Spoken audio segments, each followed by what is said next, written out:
Kenapa kipas kita bila kita on switch, tak lama lepas tu kipas berhangit. Biasanya ada beberapa sebab lah. Tapi yang biasa jadi, dekat sini dia dah terbakar dekat penebat dia ni. Kalau sini tak hangit, tak terbakar, biasanya dekat sini terbakar. Dekat thermal fuse ni. Ini saya dah kikis lah. Kalau ikutkan ini gelap ni, hitam semua. Dia punya abutnya sini lah, nampak ni.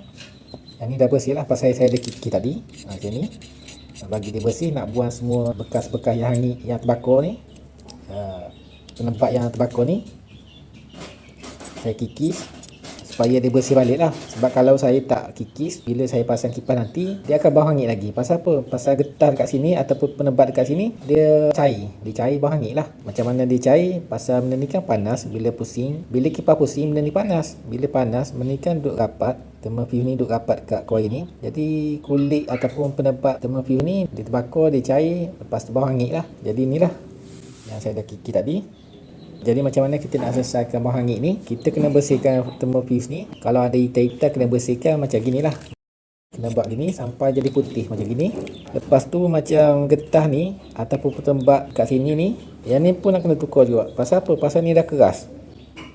Bila keras, kalau kita on kipas, dia jadi panas. Bila panas, yang ni pun jadi terbakar ke. Bila terbakar, dia bau hangit lah. Jadi macam mana kita nak buat ni, macam ni saya dah buat lah. Ini saya dah buat. Saya dah tukar penebat lain. Yang ni pun saya dah tukar penebat lain. Yang ni pun saya dah tukar penebat lain. Jadi penebat ni kita jangan pakai PVC tape lah. PVC tape untuk elektrik tu tak boleh pakai. Tak boleh pakai. Pasal apa tak boleh pakai? Pasal PVC tape tu dia ada gam. Bila kipas ni pusing, dia akan panas. Gam tu akan jadi cair. Bila cair dia akan duduk kat sini lah. Jadi bila cair duduk kat sini, bau hangit juga. Jadi kalau kat sini kita boleh bersihkan lagi. Tapi kalau kat coil ni tak boleh bersih. Pasal apa? Walaupun kita tengok macam tembaga ni, kita tengok biasa je. Tapi sebenarnya setiap tembaga ni dia ada penebat dia. Dia ada penebat dia. Dia ada kulit dia. Cuma kita je yang tak nampak. Kalau tak ada kulit ni, maka wayar ni dia akan kena dengan wayar ni. Dia akan short lah. Dia akan shortkan coil ni. Tak pun kipas jadi gila ke, macam-macam lah. Jadi jangan pakai PVC tape. Kita nak tukar penebat ni, kita kena pakai ni. Kita nampak tak ni? Ini saiz besar, yang ni saiz kecil, yang ni besar sikit. Kita kena pakai ni. Jadi nama benda ni orang panggil heat shrink lah. Nama dia heat shrink ataupun tiup kembang kucup ke. Kena pakai ni. Jadi macam mana kita nak tukar penebat ni daripada penebat lama kepada penebat baru, kita kena buang dululah. Jadi macam mana nak buang ni? Nak senang kita pakai ni lah. Pakai pisau yang besar ni. Kalau pisau yang kecil ni boleh pakai, cuma takut dia, mata ni kan lembut, takut dia belipak ke kena di tembaga ni, takut putus lah. Jadi kita pakai yang besar lah. Yang besar ni dia punya blade dia keras lagi. Jadi cari yang tajam ni. Tak pun kalau tak ada yang tajam, kena buang satu mata ni. Pasal apa? Kita nak betul-betul tajam. Jadi buat macam ni lah. Dah pakai plier, kepit macam ni. Kepit ke belakang. Jangan kepit macam ni. Kepit ke belakang. Macam tu. Nampak tak garisan dia ni? Okay, nampak tak garisan tu? Rapatkan ke sini. Letak macam ni. Okay, macam tu. Jadi kita nak yang ni, yang tajam ni. Pasal yang tajam ni kalau tumpul nanti kita susah nak buat. Dan satu lagi, kalau tumpul kita toreh benda ni, dia tak makan ataupun dia makan sikit. Lagi teruk takut dia kena ni lah, copper ataupun tembaga ni. Jadi sebab tu kenapa mata pisau ni nak kena betul-betul tajam. Jadi cara macam mana kita nak tukar penebat dia ni ataupun kulit dia ataupun insulation dia ni. Jadi kita kena buat gini lah. Buat sini satu. Okay, lepas tu kalau kita buat gini memang tak boleh lah. Kita nak kepat tak boleh. Pasal apa? Pasal benda ni dah keras. Nampak tak ni? Tali nak bengkok lah. Dia dah keras. Kita buat sekali macam ni. Kalau boleh kita jangan buat satu tempat lah. Satu tempat yang sama. Pasal apa? Pasal kita risau wayar biru dekat belakang ni dia makan sekali. Takut luka lah. Kita hanya buat sekali je. Lepas tu kita kena pusing ke belakang ni ataupun tepi dia ke. Macam ni. Tujuannya kita nak buat dua garisan supaya senang kita nak buang. Jadi kita dah boleh kepak macam ni. Macam itulah cara macam mana nak buang lebat lama ni. Okay, lepas tu yang ni kalau bersih tak payah kikir lah. Tapi kalau macam yang sini ni, yang sini pun kita nak tukar juga. Kita buang yang lama semua. Sama juga letak satu lain.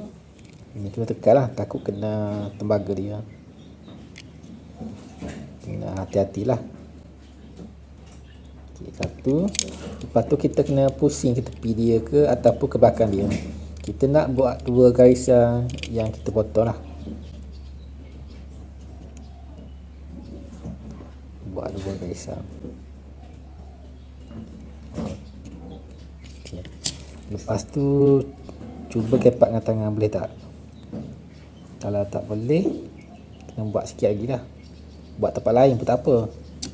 Pasal bila kita buat banyak garisan, benda ni akan jadi longgar. Nampak lama ni dia akan jadi longgar. Okey.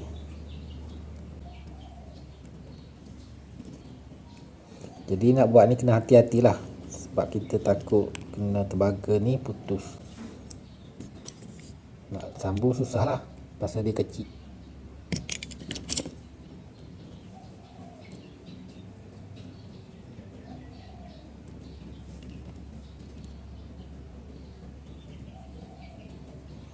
Kena hati-hati ni.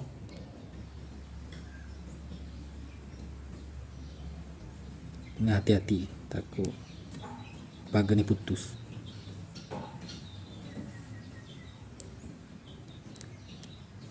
Ini dah keras dah ni, nampak tak ni? Kalau lembut, kalau yang baru macam ni lah. Ni lembut. Yang baru belum guna lagi lembut lah. Bila dah lama duduk kat sini, panas sejuk, dia akan jadi keras benda ni. Jadi yang ni kita dah potong macam gini. Kita kena luruskan benda ni. Ambil heat shrink ni dan kita potong lah agak-agak macam ni. Dah kita potong. Okay, heat shrink ni kalau kita beli kat kedai, ada yang dah siap potong, ada yang pakai meter. Macam saya ni, saya beli pakai meter, 1 meter berapa ringgit. Kalau yang dah siap potong, 1 box lah biasanya. Jadi yang ini masukkan ke sini. Okay, pastikan copper ni rapat ke wayar ni.